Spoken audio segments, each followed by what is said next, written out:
엄마, 우리 집에 오실 때는 꼭 미리 연락하세요. 내 아들이 내 집에는 그냥 들어오면서 어머, 그건 다르죠? 제 집은 제 공간이니까요. 그럼 내 집은 내 공간 아닌가? 여러분, 부모님 집에는 편하게 들어가면서 자기 집에 부모님 오는 건 꺼리시나요? 오늘 이 영상을 통해 부모-자녀 관계의 가장 큰 불균형을 직접 고치는 방법을 알려드립니다.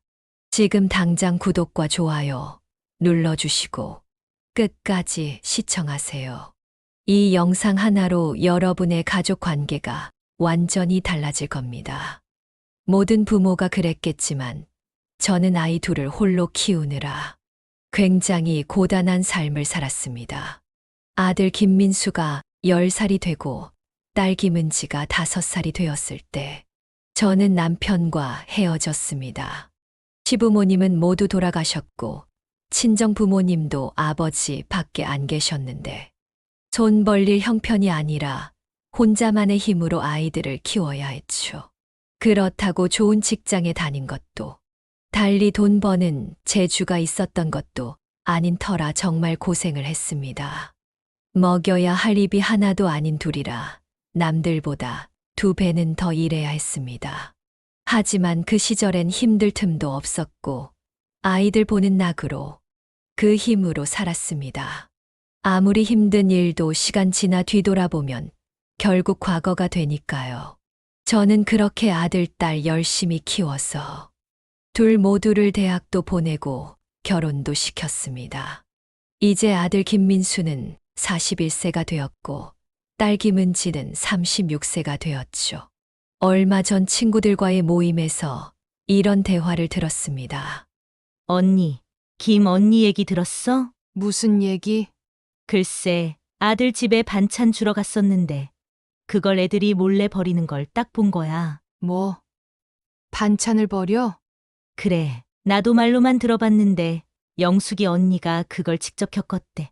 나한테 어제 전화해서 울고불고 하는데 진짜 딱 하더라. 나도 우리 아들 반찬 몇 번 해준 적 있는데 이제 다시는 안 그러려고. 혹시 모르잖아. 요즘 젊은 애들은 그런 거 싫어하기도 한다니까. 참, 아이고 딱해라. 언니도 지난번에 아들한테 뭐 주러 간다 그러지 않았어? 언니도 그러지 마라. 나는 사 먹을 돈도 있는데 굳이 해달라 그래서 해주는 거야. 그렇다면 다행이고. 요즘 애들 참 이상해. 나 같으면 누가 대신 공짜로 반찬 준다. 그러면 너무 좋을 것 같은데. 모임 친구가 하는 자식 이야기에 저는 자신의 자식들은 그럴 리 없다며 고개를 저었습니다. 오히려 반찬하기 힘든데도 자식들의 성화에 못 이겨 어쩔 수 없이 해다 주고 있는 상황이었습니다. 저는 늘 자신과 자식들과의 사이가 남들과는 다르다고 생각했습니다. 좀 더 끈끈하고 각별하다고 말이죠. 제가 고생하며 자식들을 키우는 동안 남편 대신 함께 고난을 헤쳐온 게 바로 자식들이라고 생각했습니다. 남들이 다 자식들 욕해도 민수와 은지만은 그들과 다르다고 생각했습니다. 그런데 어떻게 내 자식만 특별하고 다르겠습니까? 결혼을 하니 내 자식이 아닌 내 며느리의 남편, 내 사위의 아내가 되었습니다. 지난주 있었던 일입니다. 집 앞에 왔는데 배를 눌러도 왜 안 나오니? 며느리와 오후 2시에 만나기로 한 저는 아들 집 앞에서 전화를 했습니다. 김치와 반찬을 가지고 방문하기로 약속한 시간이 딱 되었는데도 집에선 인기척이 없었습니다. 아, 어머니. 지금 친정에 왔는데 갑자기 아버지가 허리를 삐끗하는 바람에 못 가고 있어요. 아이고, 사도는 괜찮으신가? 네, 지금 눕혀드렸는데 병원에 가셔야 할 것 같기도 해서요. 그럼 너희 있을 때 병원에 모시고 가봐야 하는 거 아니니? 네, 아무래도 그럴 것 같아요. 아이고, 일을 어쩌냐. 나는 지금 집 앞인데. 진작 말했으면 다음에 다시 오는 건데 죄송해요. 정신 없었네요. 저희 집과 아들 집과는 거리가 꽤 있었습니다. 대중교통을 타고 4, 50분 거리였죠. 하지만 사돈이 아프다는데 전화로 계속 뭐라고 할 수는 없었습니다. 그래. 어서 병원에 가봐. 그나저나 그럼 이 반찬은 어떻게 할까? 너희 집 냉장고에 넣어줄게. 그럼 내 냉장고요? 그래. 날 더워서 밖에 두면 쉬어. 아, 그럼 제가 1시간 안에 갈게요. 그 앞에 두세요.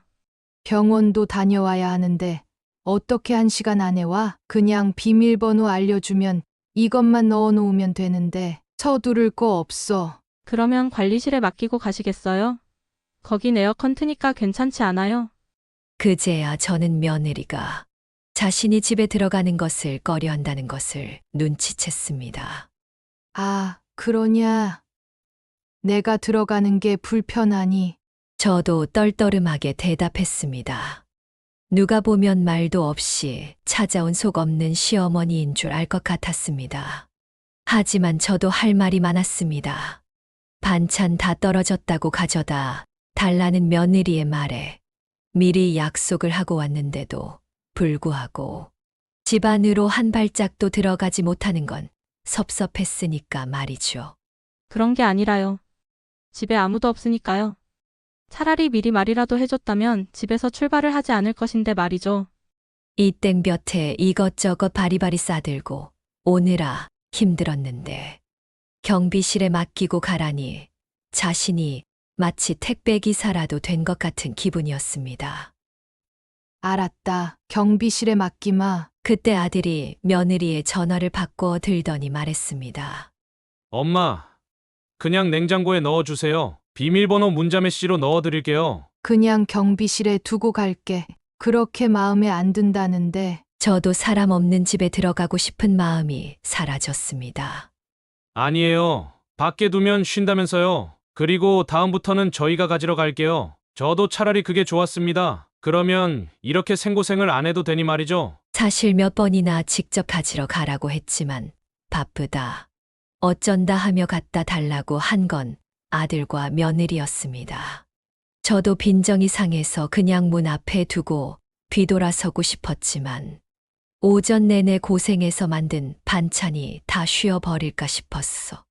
할 수 없이 아들이 보내준 비밀번호를 치고 안으로 들어갔습니다. 집 안에 머문 시간은 5분이 채 안 됐습니다. 저는 자신도 모르게 서두르게 됐습니다. 반찬들을 냉장고에 넣었는데 자꾸 초조한 마음에 시계를 보게 됐습니다. 그리고 나서 집 밖으로 나왔습니다. 도둑질을 하러 온 것도 아닌데 괜히 눈치가 보였습니다. 그 뒤 집으로 돌아가는 내내 마음이 쓰라렸습니다. 내가 키운 자식 집인데 내가 가도 눈치 보이고 들어갈 수 없다니요. 예전에는 내가 저렇지는 않겠다고 생각했고 실제로 저는 시어머니가 될 때도 내 집에 자유롭게 들어오게 해드렸는데 하지만 지금 우리 자식들 세대는 달라요. 아니, 어쩌면 우리 세대와 자식 세대의 문제가 아니라 부모와 자식 사이의 영원한 불균형일지도 모릅니다. 그날 이후 며느리로부터 연락이 왔습니다. 어머니 반찬 너무 맛있게 잘 먹었어요. 감사합니다. 문자만 보면 달콤한 말이지만 그 뒤에 숨겨진 선을 느낄 수 있었습니다. 다음부터는 미리 말씀해 주세요. 다음에는 우리가 가지러 갈게요. 라는 말들이 함께 오지 않았지만 그 메시지 속에 담겨 있는 듯 했습니다. 며칠 뒤 주말이 되자 아들네 가족이 찾아왔습니다. 아무런 연락도 없이 말이죠. 마침 저는 친구와 커피를 마시러 나가려던 참이었습니다. 엄마, 저희 왔어요. 현관문을 열고 들어오는 아들과 며느리, 그리고 손자 손녀까지. 물론 그들을 보는 것은 항상 기쁩니다. 하지만 마음 한구석이 불편했습니다. 그때 저는 용기를 내말했습니다. 민수야, 다음부터는 오기 전에 한번 연락해 줄래? 나도 약속이 있을 수 있잖아. 아들은 어리둥절한 표정을 지었습니다. 엄마, 갑자기 웬 말씀이세요? 엄마 집에 올 때도 연락해야 해요. 그건 그렇지. 내가 너희 집에 갈 때는 미리 연락하고 때로는 들어가지도 못하는데 너희는 내 집에 올 때는 아무 때나 와도 되는 거니? 아들과 며느리의 표정이 굳어졌습니다. 분위기가 어색해졌고 손자가 제 옆으로 와 앉기려 했지만 며느리가 얼른 아이를 데리고 가버렸습니다. 엄마, 저는 엄마 아들이잖아요. 그런데 저희 집에 오실 때랑 비교하시면 내가 너희 엄마니까 너희 집도 내 집이고 내가 내 아들이니까 내 집도 내 집이라는 거지? 그런 논리면 둘 다 자유롭게 오가야 하는 것 아니니? 그날은 그렇게 불편한 분위기로 짧게 만남이 끝났습니다. 아들네는 평소보다 일찍 집으로 돌아갔고 저는 홀로 남아 생각에 잠겼습니다. 부모 자식 간의 이 불균형한, 어찌 보면 당연시되는 관계의 불균형이 저는 너무나 부당하게 느껴졌습니다. 한 번은 이 문제로 친구들과 이야기를 나눠봤습니다. 요즘 자식들은 다 그렇더라고. 우리 집은 자기들 집처럼 드나들면서 자기들 집은 성역인 양 부모도 함부로 못 들어가게 하는 경우가 많아. 나도 그래. 지난번에 우리 딸이 출장 간다고 손자 좀 봐달라고 해서 갔는데 딸 남편이 집에 있더라고. 근데 나보고 집 앞에서 손자만 데리고 나오래. 내가 바로 며느리가 아니라 딸 엄마인데도 그 집에는 들어가기 힘들더라니까.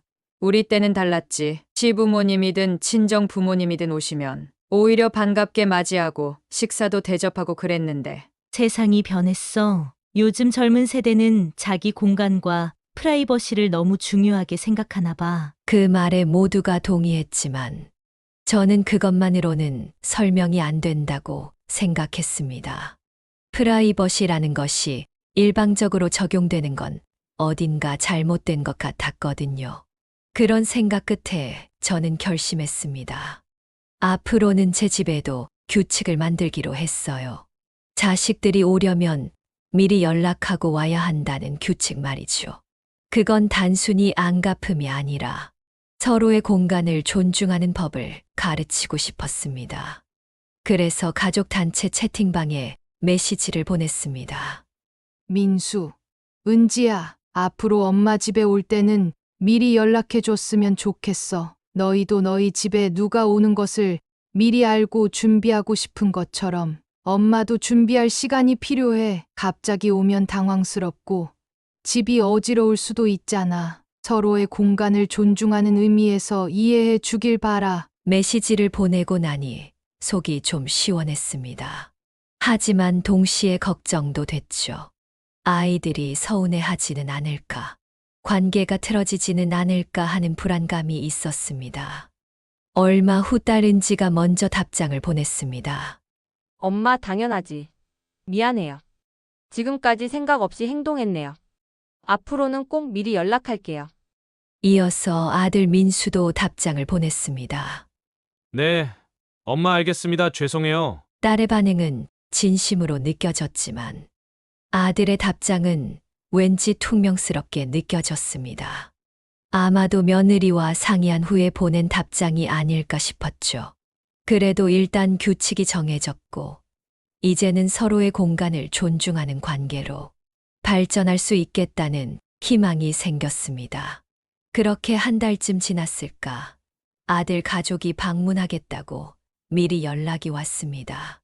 그날은 마침 제가 집 대청소를 하려던 날이라 조금 불편했지만 미리 연락줘서 고맙다고 말하고 방문을 허락했습니다. 아들네가 도착했을 때 저는 평소보다 더 반갑게 맞이했습니다. 그리고 문득 이런 생각이 들었어요.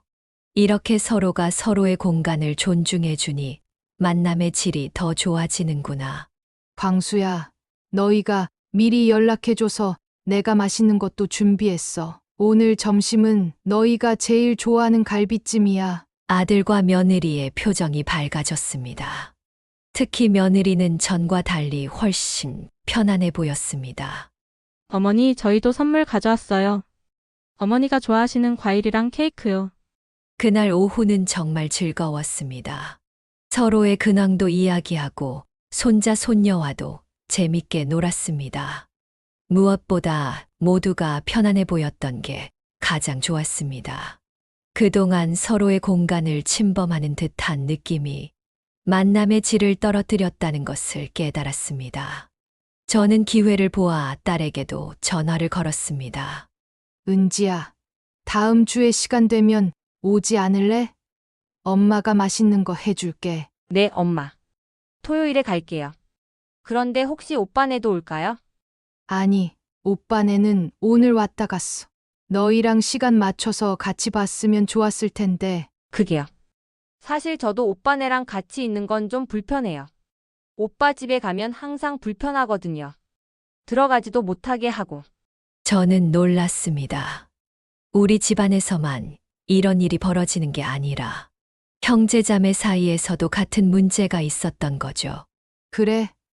너도 오빠네 집에 가기 힘들구나. 이건 부모 자식 문제만이 아니라 모든 관계에서 공간의 존중이 필요한 문제인 것 같다. 맞아요, 엄마. 근데 요즘은 오빠네가 좀 바뀐 것 같아요. 지난번에는 집에 들어와서 차도 마시고 좀 더 편하게 대해 주더라고요. 딸의 말을 들으니 아들 부부가 조금씩 변하고 있다는 느낌이 들었습니다. 제가 선을 그어준 것이 가족 관계 전체에 긍정적인 영향을 미치고 있는 것 같았습니다. 그 후로 몇 개월이 지나면서 우리 가족의 방문 문화는 많이 달라졌습니다. 이제는 모두가 서로의 공간을 존중하고 방문 전에 미리 연락하는 것이 당연해졌습니다. 그리고 이상하게도 이런 규칙이 생긴 후 오히려 가족 간의 만남이 더 편안하고 즐거워졌습니다. 그리고 제가 아들네 집에 반찬을 가져다 주는 일도 달라졌습니다. 이제는 제가 가져다 주는 게 아니라 그들이 직접 와서 가져가거나 우리 집에서 함께 식사를 하고 남은 것을 싸가는 방식으로 바뀌었습니다. 이게 훨씬 편하고 자연스러웠습니다. 어머니, 이제 우리가 반찬 가지러 올게요. 그동안 어머니가 고생 많으셨어요. 며느리의 이 말 한마디가 제게는 정말 큰 위로가 되었습니다. 드디어 서로를 이해하고 존중하는 관계로 발전하고 있다는 증거였으니까요. 그러던 어느 날 아들이 저를 찾아왔습니다. 그것도 혼자서요. 엄마, 잠깐 이야기 좀 할 수 있을까요? 그래, 들어와. 차 마실래? 네. 차를 마시며 아들이 말했습니다. 엄마, 사실 처음에는 엄마가 우리 집에 오는 것을 왜 꺼리는지 생각해보지 않았어요. 그냥 우리 집은 우리 공간이니까 당연하다고 생각했죠. 그리고 엄마 집은 글쎄요. 여전히 나의 어린 시절 집이라는 생각이 있었던 것 같아요. 그랬구나. 그런데 엄마 말씀을 듣고 생각해보니 엄마도 한 사람의 독립된 인격체로서 자신만의 공간이 필요하다는 것을 이해하게 됐어요. 미안해요, 엄마. 그 말을 듣는 순간 제 마음 속에 있던 작은 상처들이 치유되는 느낌이었습니다. 이것이 제가 원했던 것이었습니다. 단순히 자식의 집에 자유롭게 드나드는 것이 아니라 서로를 한 인격체로 존중하는 관계 말이죠. 괜찮아. 민수야. 엄마도 너무 서운해서 그랬던 거야. 서로 이해하게 되어 다행이네. 이제는 엄마가 우리 집에 오실 때도 편하게 계셨으면 좋겠어요. 물론 미리 연락은 해주세요. 우리는 둘 다 웃었습니다. 그리고 서로를 꼭 안아주었죠. 이 경험을 통해 저는 많은 것을 배웠습니다. 세대 간의 차이가 있을 수 있고 문화적 변화도 있을 수 있지만 결국 중요한 것은 서로에 대한 존중과 이해라는 것을요. 부모와 자식이라는 관계에서도 서로의 독립성과 개인적인 공간을 인정하는 것이 건강한 관계의 기초가 된다는 사실을 말이죠. 자식들이 결혼하고 독립하면 부모도 새로운 관계를 형성해야 합니다. 그것은 더 이상 어린 시절의 부모 자식 관계가 아니라 성인 대 성인으로서의 관계입니다. 그 과정에서 서로의 경계를 존중하는 법을 배우는 것은 매우 중요합니다. 여러분도 혹시 비슷한 상황을 겪고 계신다면 용기를 내어 솔직한 대화를 시작해 보세요. 물론 쉽지 않을 수도 있습니다. 하지만 가족 간의 불균형한 관계를 바로잡는 것은 모두에게 더 건강하고 행복한 관계를 가져다 줄 것입니다. 자, 여러분, 오늘 이야기가 어떠셨나요? 부모님과 자녀 사이의 공간 존중에 대한, 그리고 그 과정에서 발생할 수 있는 어려움과 해결책에 대한 이야기를 들려드렸는데요. 이 영상이 여러분의 가족 관계에 작은 도움이라도 됐으면 좋겠습니다. 도움이 되셨다면 구독과 좋아요 부탁드립니다. 그리고 여러분의 경험이나 생각도 댓글로 남겨주시면 함께 이야기 나눠보면 좋겠습니다. 다음 영상에서 또 만나요. 감사합니다.